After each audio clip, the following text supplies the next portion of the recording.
Hi, West Texas. I'm Burt Sempier, and welcome into another exciting episode of our VCast series Chat with the Chief, featuring none other than the man, the myth, the legend, San Angelo Police Chief Travis Griffith. Chief, it's mid-December. There's a bit of a chill in the air. It feels like Christmas. Merry early Christmas to you, and how are you? Awesome, and thank you for having me. It was quite the intro. I don't think I deserve all that, but thank you. I'm doing great. I'm glad to be here, and I'm excited about the weather, man. It's starting to actually feel like winter. It took till December to get here, but it's feeling a little bit more like winter. It certainly did, and I am accustomed to the cold, so it's a nice change of pace from summer to, I think it's called fake fall, which is really just an extension of summer. Yeah, you never can tell what this weather's going to do around here. Yes, very true. All right, so Christmas time is in the air, Yes, sir. and you and the men and women of the SAPD have a very busy Saturday coming up. Oh, yes. You're going to be spreading holiday cheer to dozens of kids and their families for Operation Blue Santa. Yes, sir. Over the years, your department has helped hundreds of kids and their families ring in the holiday season, giving many of them an opportunity to celebrate in a way that they may not have been able to. Yes, sir. The fact that you and your team can make such a big difference this coming Saturday, how does that make you feel? You know, it is an awesome experience to be a part of Blue Santa. It's Shop with the Cops, kind of what it's referred to as well, like where we get to go out there and you get to spend time with kids that maybe not we're going to have the best Christmas, right? We use the teachers and school districts to be able to help pick those kids out, so that way you don't just have somebody saying, hey, I'm in need. You have somebody that really sees that need. So to be able to meet that need where it's at is this is incredible. And then the cool part too is that they get to go shopping, right? So they get each kid gets depending on how much money we raise, each kid gets a determined amount of money to go shop at Walmart. And we thank Walmart as our partner with that, and they're just awesome. They help set up an area for us to work and do, and it's been incredible. And so they'll pair up with an officer, and they'll go out there and get to shop with a police officer. And what the coolest thing is that you get to see them pick out gifts for their brother, their mom, and their dad, and their cousin. And so even though they were a little bit lacking, they care more about others than themselves. So that's what Christmas is all about, I think, right there, isn't it?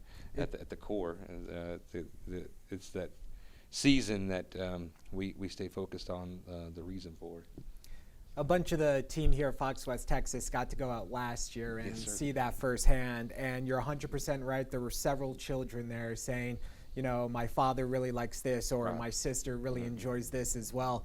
And while I was there, we also saw representatives from DPS as Yes, sir. well. The fact that you get support for this from the other law enforcement agencies in the area, that must be a great vote of confidence, or just great to know that what you're doing is a great thing. Absolutely, and you know, this year we're going to have folks from the Air Force Base, and we're going to have the troopers, and we're having the Tom Green County Sheriff's Department. So anytime we get to come together for a wonderful just time of celebration, it's a positive encounter with these kiddos. You know, sometimes they see their parents getting pulled over, or even sometimes maybe parents or loved ones get arrested. So when you have that positive encounter, it helps to show that we're not here just to throw people in jail, that we have a good purpose behind what we're doing. Before we move on, we talk a lot about community policing and Yes, building sir. bonds, building bridges in Yes, sir. some instances for the parent or grandparent caregiver that goes with this child. Do your officers look at this as an opportunity to get to know another resident of the city, and in turn, do you hope that the mother, father, grandparent looks at Officer Smith and says, you know what, that's a friendly face the next time I see them out and about? Right. Yeah. I think anytime you're doing this, you have that opportunity to, and think about this, you're able to have these encounters at a very young age for a lot of these kiddos, right? That's going to last a lifetime. To know that their first few encounters can be something of positivity and not something that is a negative encounter where we have to do our job, right? And sometimes it's inevitable that you're going to have to arrest somebody in front of maybe their kids or nephew or something like that, and that's terrible, but it is the nature of it. And so anytime we can try to preempt that is pivotal. And then whenever you're able to have those encounters with a parent or an uncle or whoever that might be, that just adds to it, because a lot of these folks you run into that know the police.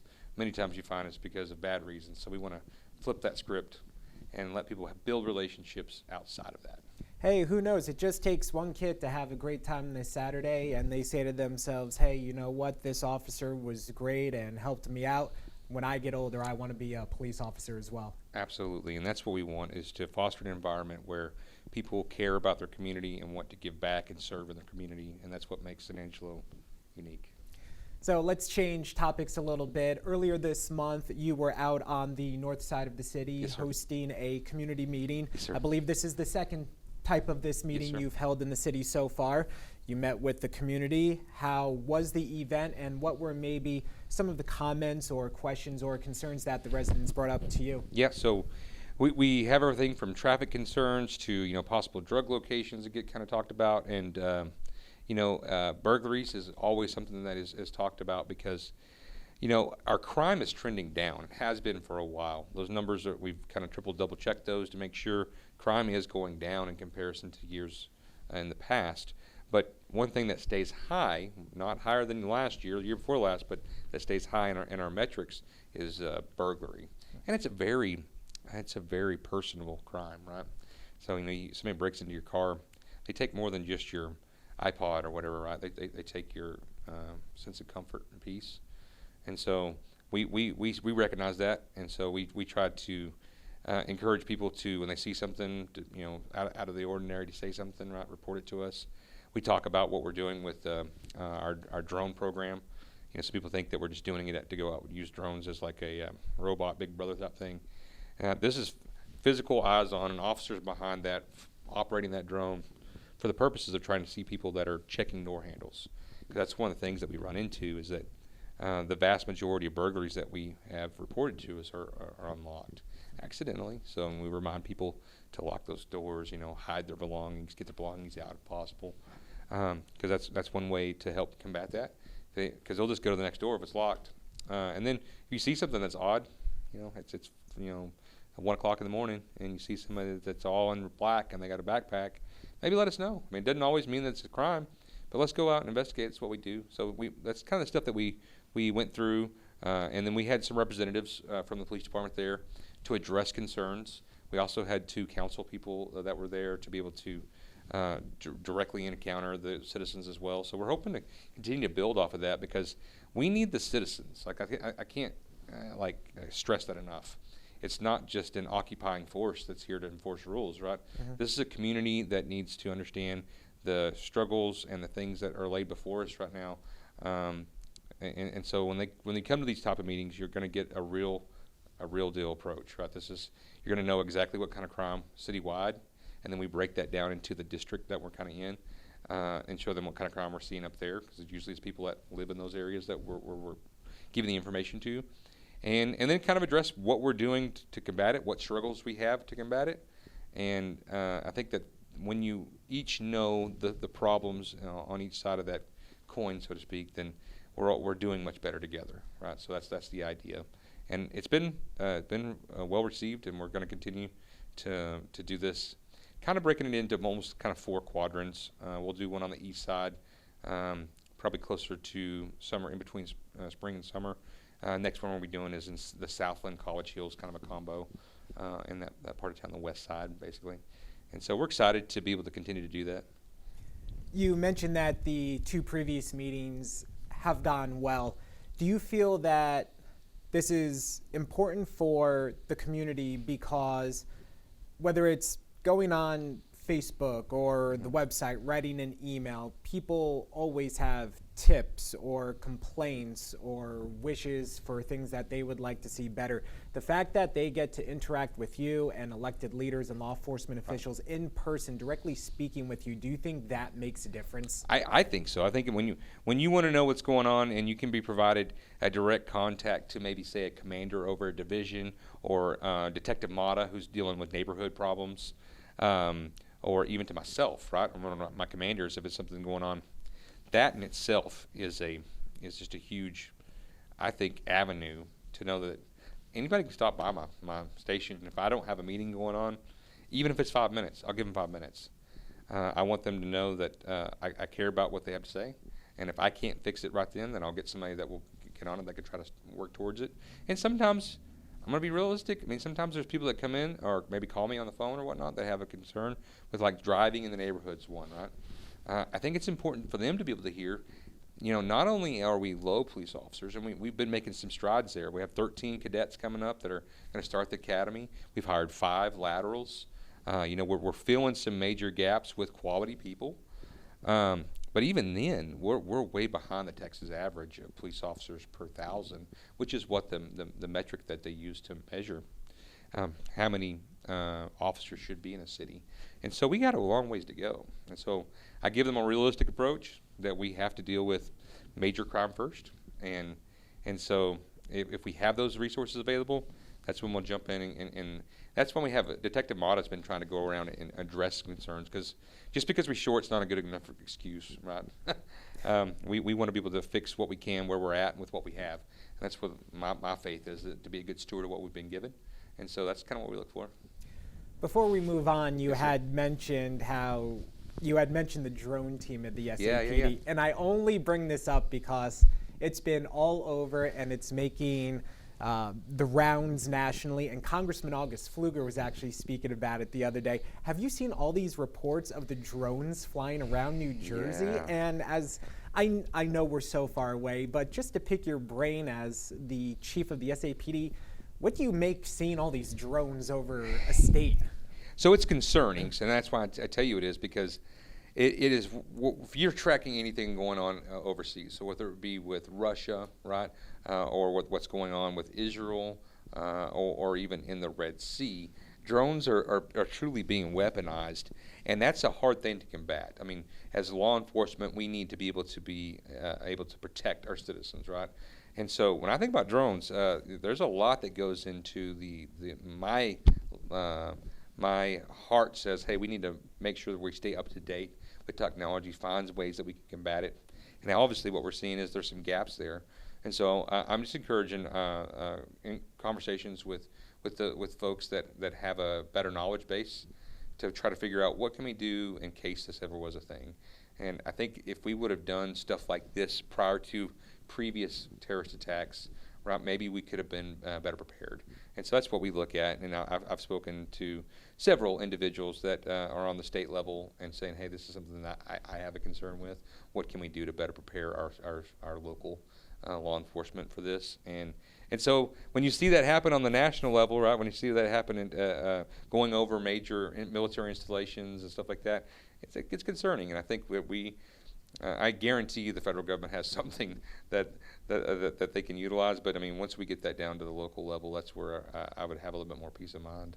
I mean, hey, between you, me, and the lamppost, one of the biggest frustrations is just the lack of information as to what the public knows. But maybe we'll be getting some answers sooner rather than later, hopefully. And I think that, San Angelo is big on our right to bear arms. There's a lot of people that got some bird shot that can take care of drones. They start trying to be a problem here. Oh, I believe it. I believe there are a lot of residents of San Angelo that would be able to help defend the community. 100%. Speaking of San Angelo and moving on to topics much closer to home and not in the sky, earlier this month, your officers had to respond to a shooting at an apartment complex behind Studio 6 on South Bryant. And by the time officers got there, they had learned that the victim had been taken to the hospital by a private vehicle. Officers did find evidence to confirm the shooting, but unfortunately, the victim doesn't want to press charges, doesn't really want to help with the investigation. What can you tell us? And it must be frustrating to know that someone has been hurt, attacked this way, and they're not being as helpful as they could be in terms of your investigation. Yeah, and it is it's a constant battle, whether that be family violence or whether that be a retail theft. Sometimes we see that they don't want to pursue charges on somebody that we catch. When you have an uncooperative victim, it is a frustrating aspect. But I will say in this case, I can't go into too much detail, but I can tell you that we have moved forward with some additional charges, and we have a suspect that we have been able to identify. We have some great detectives, simply some of the best, and they have a good case that they've worked forward on that. So as soon as we're able to get some of those folks into custody, and they get their interview done, then we'll be able to give you more information on that. So I'm excited to say that just because you have an uncooperative victim, we're going to be intentional about looking at what we can do, right, to make sure that we see justice for our community. Because I mean, anytime you're pulling a gun out and using that in a nefarious way, then we want to make sure that we can hold people accountable. Not over the top. We want to be fair. That's what we shoot for in the justice system. And so, but we can't have that. Right? That's not safe. So we're going to do everything we can to push back hard on that stuff. And so hopefully the next little bit we'll get more of an update. Well, good to know. We're all ears here at Fox West Yes, Texas sir. for any information. So we started with Christmas. Let's end with Christmas. Yes, sir. Saturday is not only Operation Blue Santa, but you will be trading in your blue police chief's uniform for a red Santa outfit. You will be playing the role of Santa Claus Yes, sir. at the Santa Fe Christmas celebration at the Railway Museum. Even Mrs. Claus will be there. Are you excited to take on this role as jolly old Saint Nick? Yeah, you be careful what you say yes to, right? Yes. No, so to be honest, it's a great opportunity to get out there and just spread Christmas cheer and to be a part of this wonderful community. It's always a good turnout for that. So you get to ride the train, right? So I mean that's a cool aspect to it. I cannot argue that. I would love to go on a train ride. I'll see what I can do, right? Next year they're going to need a Santa, so. Hey, I am in red. There you go. I like it.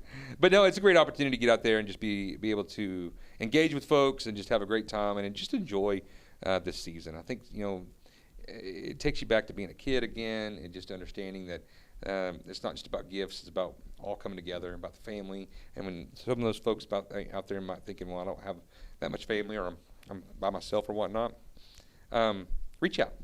I'll be glad to host you, get you a place, whatever. We can hook you up with something because it's about this community coming together, and we want to make sure that you feel loved. And this community is for sure about taking care of those in need. So.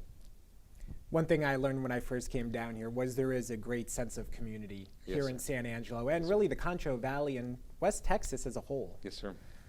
Any final words of wisdom, final thoughts for our lovely viewers, Chief? I think as we move forward into this new year, I just ask that people, we've come a long ways in with the election and everything. It's a new year. Let's be more open to listening. We don't have to agree. That's not what this country is about. But it was about having the ability to have a reasonable, honest discord about issues. And the more that we can open up those lines of communication, whether or not it's about politics or it's about mainstream issues that we face, let's be real about the fact that we should at least hear each other. We don't have to agree, but let's be respectful and let's be real with the fact that together when we come to address issues, to address whether it's differences in our skin color or our religious beliefs or whatever opposite side of the pendulum somebody's on, let's know that together it's United States of America, not divided. So let's stand together on the principles that this country is founded upon, knowing that we were never meant to obtain them, to always be striving to be better.